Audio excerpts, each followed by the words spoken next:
Hello and thank you to the U.S. Department of Energy for having us present the Martin Luther King Jr. Montessori Elementary School. We are Team Riparian and my name is Lauren Bennett. I am a Master of Architecture student at the University of Oregon. I am Jared Levy, a Bachelor of Architecture student. And I am Kyle White, a Master of Architecture student. And of course, our project would not be possible without the guidance of our professor and mentor, Ihab Elzieri.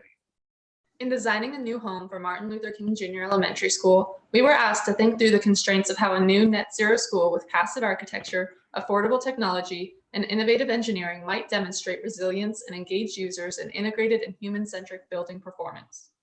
Our project is situated in the King neighborhood of Portland and in ASHRAE Climate Zone 4C. Our climate analysis revealed a number of bioclimatic design opportunities. With temperate weather, overcast skies, and diurnal night and day swings, our team was encouraged to think of passive architecture for a school which is net energy positive. The site is surrounded by a residential neighborhood and some commercial streets.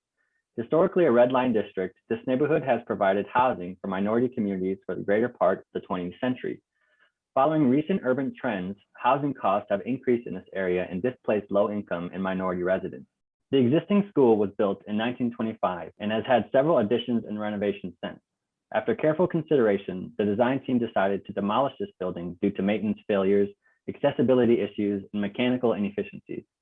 Additionally, community members have a negative perception of the existing structure, calling it prison-like and institutional in interviews. Test scores of the current school are low, which made us ask, what about the current environment is failing students? Just 22% of the students currently meet the state grade level expectations for reading, and only 7% of students meet the expectations for math. Can the architecture of a net zero school improve these statistics? Our team first investigated these questions through the discussion with community leaders and industry professionals.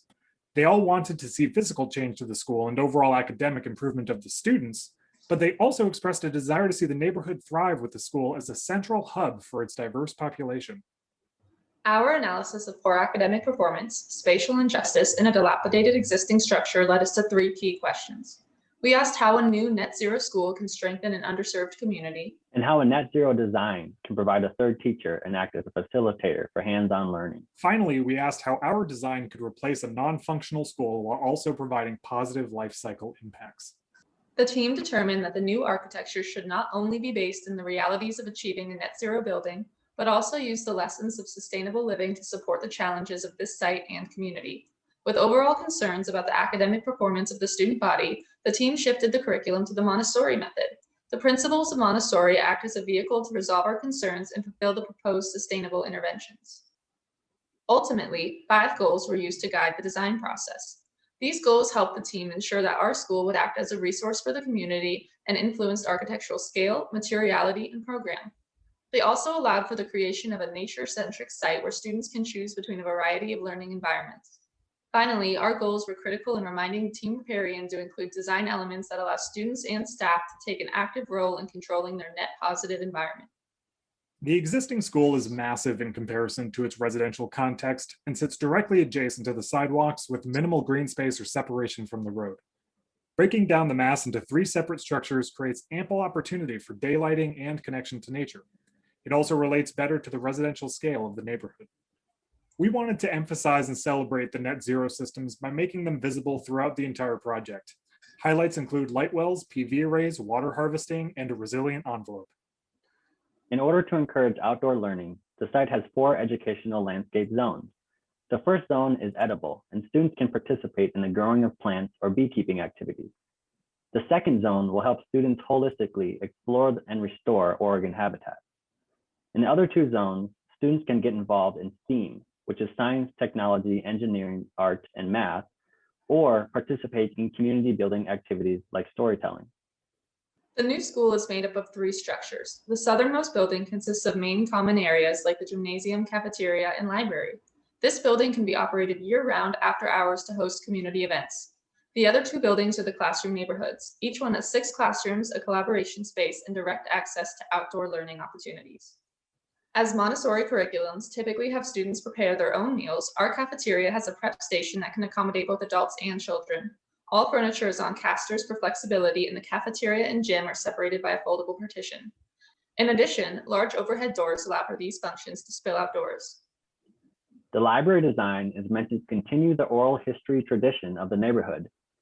Based on a community member's request for storytelling spaces, the Library and Media Center feature a learning stair that can be used as a stage or for audience seating.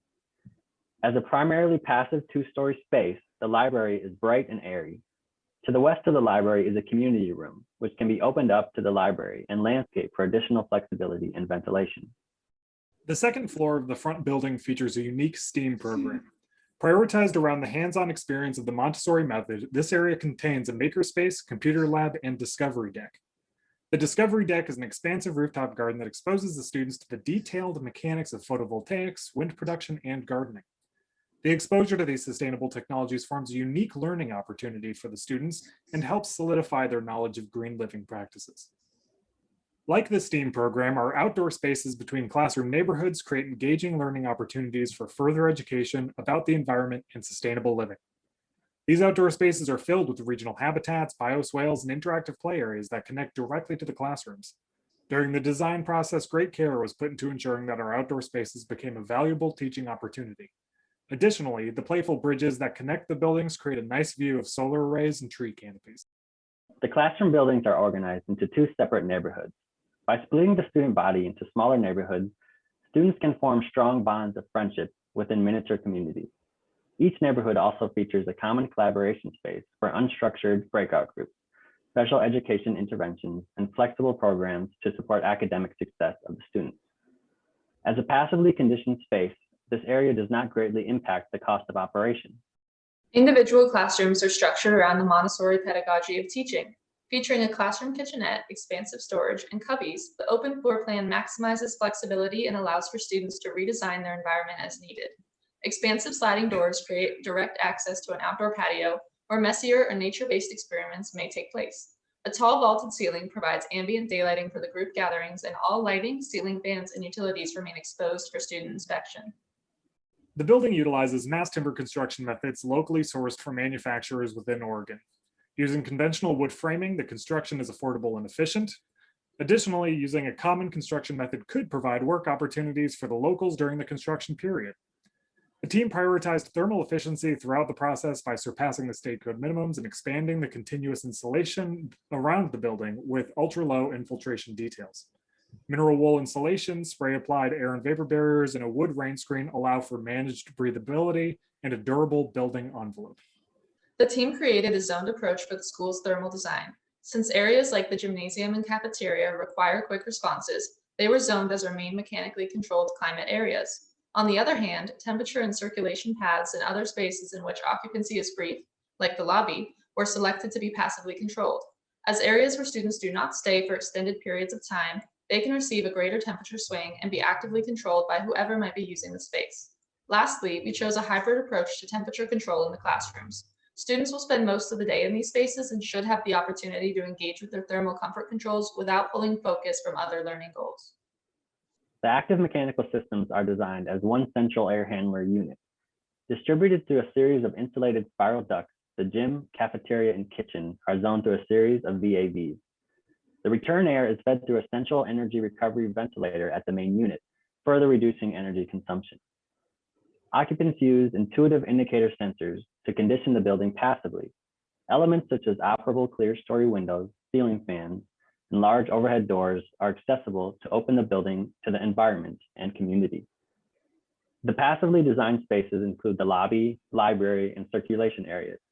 Designed to have students participate and manage the temperature of the room, the design includes operable windows, ceiling fans, high thermal mass, and solar chimneys. All these systems are on display for the students, furthering their exposure and responsible management of their environment. Radiant floor heating is also provided in the space to prevent potential freezing of utilities as necessary. How can active and passive systems be combined? The classrooms feature a hybrid approach to temperature control. Using the similar passive strategies to the library, students are encouraged to use operable windows, ceiling fans, and solar shading to manage the temperature of the space. The solar chimneys encourage passive ventilation throughout the building, further reducing the need for mechanical ventilation. Additionally, the room has radiant floor heating, which is ideal for on-floor activities, and exposed chilled beams to moderate the temperature of the room more consistently. Breaking up the project into multiple buildings also created opportunity for a phased approach of construction. With an estimated schedule taking longer than one summer, the project can be completed in a three-phase approach, providing ample space to support and maintain the student body of the school. As a major school, construction can change attendance rates. This approach eases the transition and limits the impacts on the students and community.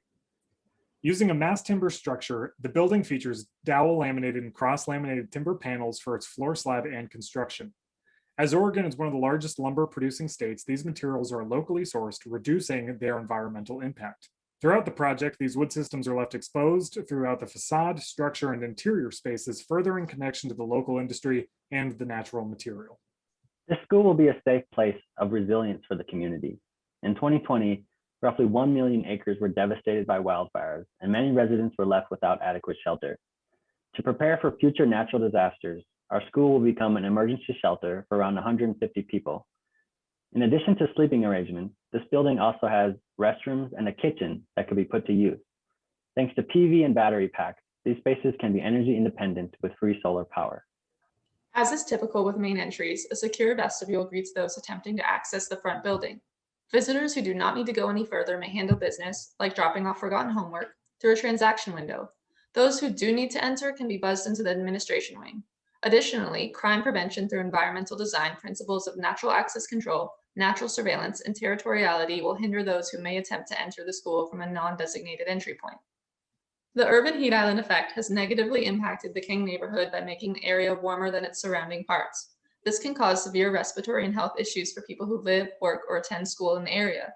The current school is made up of brick and concrete, which absorb heat throughout the day and then release it back into the atmosphere at night. It also sits on a great deal of paved surfacing, which does not allow moisture to enter and cool the ground. To combat the urban heat island effect, the new school will be built with timber and will sit on a much greener site. Through one-click LCA, the team evaluated the life cycle analysis of the proposed building. Although the project includes the demolition of the existing building, the team was able to reuse some of the material and masonry from the structure in the new construction. Additionally, large amounts of wood and natural products increased the amount of biogenic carbon storage and reduced the use of energy from a steel or concrete-based construction. Over the lifespan of the building, the global warming off gases are primarily sourced from the replacement of mechanical systems, finishes, and some wood repair. Overall, the project resulted in a successful score of 277 from one-click LCA. Using conventional framing methods, the project has an estimated cost of $220 per square foot. Made more affordable from an overall reduction in mechanical systems and locally sourced materials, this project is an affordable solution for the neighborhood. Additionally, lower running maintenance costs and energy bills could create more funding for community-based programs and added teacher benefits. Active human-operated insulation enables students to explore thermal comfort while boosting envelope efficiency. The insulative screening system is present at operable thresholds and relies on a double-skin panel that is perforated in opposing locations so that when the screens are aligned, they create a seal. This system aids in preserving heat trapped in the thermal masses after collection hours and is designed so that children can slide them back and forth to create varying levels of fractal patterns with the daylight. A series of solar chimneys were implemented to ventilate and cool the school's passive spaces. Vertical shafts utilize solar radiation to heat the air at the top portions of the volume and create a convective air current. Warm air is vented out of the shaft while cool air is sucked in through the open windows and vents. The chimneys were placed strategically throughout the plan to optimize fresh ventilation through the learning spaces. By placing the operable windows close to the ground near significant biomass, the system should easily circulate fresh, cool air throughout the building. Breakout spaces throughout the school provide students with a variety of learning environments outside of the classroom. These spaces are designed to be highly flexible in order to meet a diverse range of needs. For auditory learners, large open areas provide opportunities for events like community storytelling or an informal school performance. For tactile learners, outdoor patios may be best. Visual learners may prefer smaller, quiet zones in which individual studying can be done. Movable furniture, including the colorful blocks, encourage students to think spatially and manipulate the environment as needed to better their experience. Montessori pedagogy encourages learning through tactile exploration. We decided that the school's ecological performance should be interactive to match the Montessori approach.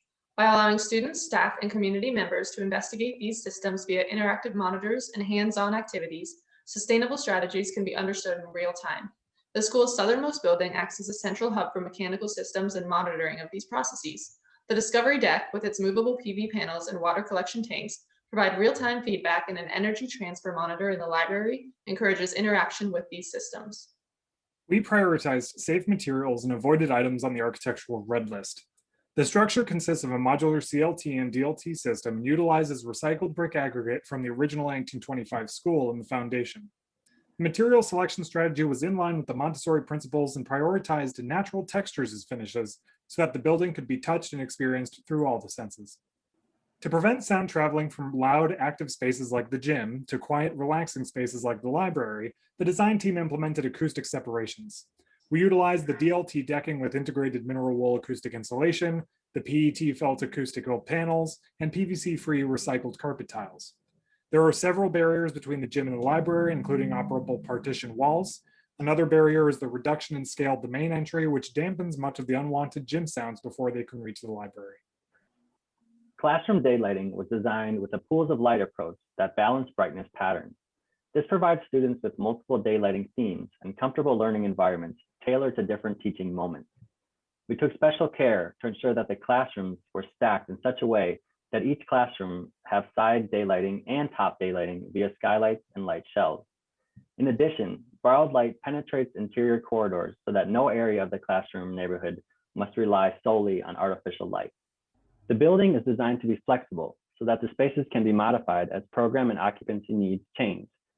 The library has a partition wall that opens up to the community room and large sliding doors that open up to the exterior to allow the building to be flexible and resilient in the face of climate and program changes. Cyclical energy modeling and simulation enrich the design process of the school and ensure the reciprocity between spatial design and energy performance. Integrated energy and environmental simulation was performed using IES virtual environment. To increase efficiency, we developed energy programming schemes by dividing the school spaces into zones based on the suitability for passive, active, and hybrid systems. Energy use efficiency in conjunction with on-site generation allowed the project to move into the net positive range. The school is not only environmentally responsible, but also an interactive teaching model. Systems are designed to encourage active user participation, which increases energy performance. Providing daylighting autonomy was a top design priority due to its proven positive impacts on students' academic and physical performance. Our team analyzed daylighting systems to achieve a balance between effective envelope design and suitable daylight levels for the tasks of each space. We realized that there is not an ideal or uniform daylight factor percentage, but rather an optimized system of daylighting conditions that are necessary for specific programmatic needs. An optimized daylighting system for the classroom included developing the pools of light approach so that different activities could happen simultaneously and the right lighting conditions could be available for each unique learning task. This is especially important in a Montessori classroom where many different events often happen at the same time. Areas like the gymnasium required a more even distribution of ambient light levels. We evaluated daylight performance using IESVE, Flux, DL, and Radiance. Our findings were continually refined to enhance daylighting autonomy in our spaces and provide a memorable lighting experience. We evaluated our roof geometry and solar shading by using IESV Suncast. This allowed for the optimization of east-west gables for both solar gain and rainwater harvesting. As a result, a moderately sized photovoltaic array that represents less than 50% of our roof area was able to meet our energy demands and even produce excess energy to send back to the grid. We developed a rainwater collection system that not only filters rainwater for irrigation use, but also terminates all gray water to on-site bioswales. By introducing a bioswale wetlands, we are able to help restore the site's natural habitats and provide students the opportunity to study and interact with water and its natural processes. In order to reduce water usage, we also implemented a waterless urinal and composting toilet system.